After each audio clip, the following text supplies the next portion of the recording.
I'm today joined by Thomas, the Chief Executive Officer of Pepperstone Group, to talk about what drives our growth, what keeps us grounded, and how we keep putting our client at the heart of everything we do. Thank you so much, Thomas, for being here with us today. Pepperstone has grown to one of the most trusted global brokers out there. This massive growth speaks to the clarity of the purpose and the ability to evolve and adapt over time. Thomas, you've been with Pepperstone since early years of the growth. And it's exactly been 8 years for you. Congratulations, by the way. Thank you. Once you look back, what's one thing that stayed consistent throughout all the change? Well, one thing that's remained consistent at Pepperstone is just that from a cultural perspective, is that we always say we always do what we say. If we say we're going to do something, we do it. We don't deviate from that. We don't cut corners. It's something that's very important to us from both internally, from a staff perspective, but also a client perspective. If we say we do something on a website, if we say we do something to a client, we will do that. We won't sort of compromise on that. That's something that is part of our DNA. Nice, that's trust, obviously. I speak to traders daily basis, and including Arabic speakers. And they are looking for local presence and also international standards. How does Pepperstone bridge that?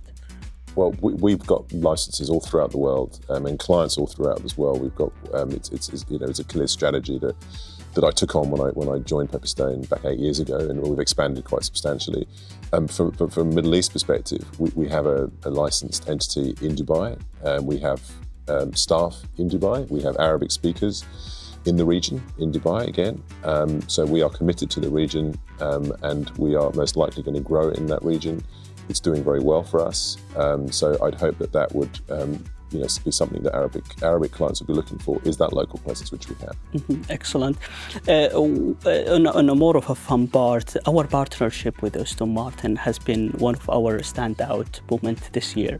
We've gone with Aston Martin to so many races, including here in Australia, in Singapore, in Jeddah, Saudi Arabia, Bahrain, and Abu Dhabi in the UAE is coming up soon. Yep. What do you think, from your perspective, Pepperstone and Aston Martin have in common, and how does this partnership enforces who we are as a brand? Sure. Before we decided to go with the Aston Martin sponsorship deal, we spoke to other Formula One teams. We also spoke with other sponsorship platforms, and prior to that we were one of the main sponsors of the ATP tennis tournament.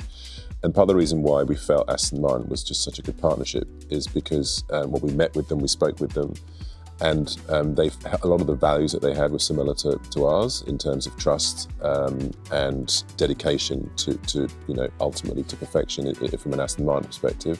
I went to visit the Aston Martin campus in Silverstone, and I met some of the key people there and saw they operated, and it was amazing the way they operate. It's the absolute sort of pinnacle of performance and perfection. And they hire the best people they can in the world, and they're obviously competing at such a high level.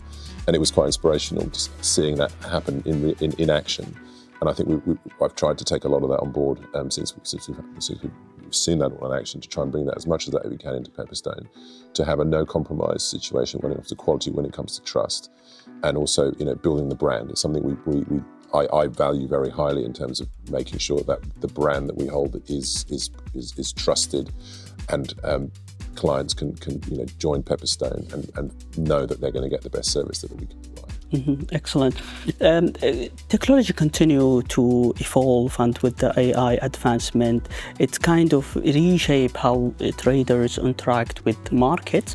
Obviously, the trust and the confidence in our platforms remain what clients remember most. When you look to the future, what does the next big chapter for Pepperstone look like, and what are you most excited about when you think about the future? Well, we are looking to expand the product set in terms of alternative products, which I won't talk about now because that's stuff that we're planning that's coming in the future. But from an AI perspective in particular, we have an AI team, and we look at areas where we can make the business more efficient. And some of those areas are things like the customer services team, and areas of client interaction that we in theory could speed up and make more efficient from a client perspective. If there's a whole bunch of clients asking the same type of questions repeatedly, it makes sense to try and automate that in a way which, you know, is actually a really valuable experience. It's not just a robotic answer. And the great thing about AI is that I'm sure most people have, you know, in some way, shape, or form used AI, either ChatGPT or used it in a work perspective, and it's amazing what it can actually do. It feels like a lot of time you're actually speaking to a real human. So the quality of the answers are you know, really there. So we're trying to work out ways we can make the business more efficient from a client perspective without us having to spend, you know, enormous amounts of money to achieve a really pretty profound big outcome. So yeah, there's a lot of work we're putting into that. Nice, excellent. Thank you so much for your time. We really appreciate it. That's a wrap. It was Thomas, the CEO of Pepperstone Group. Stay tuned for the next one. Thank you for watching. Thanks.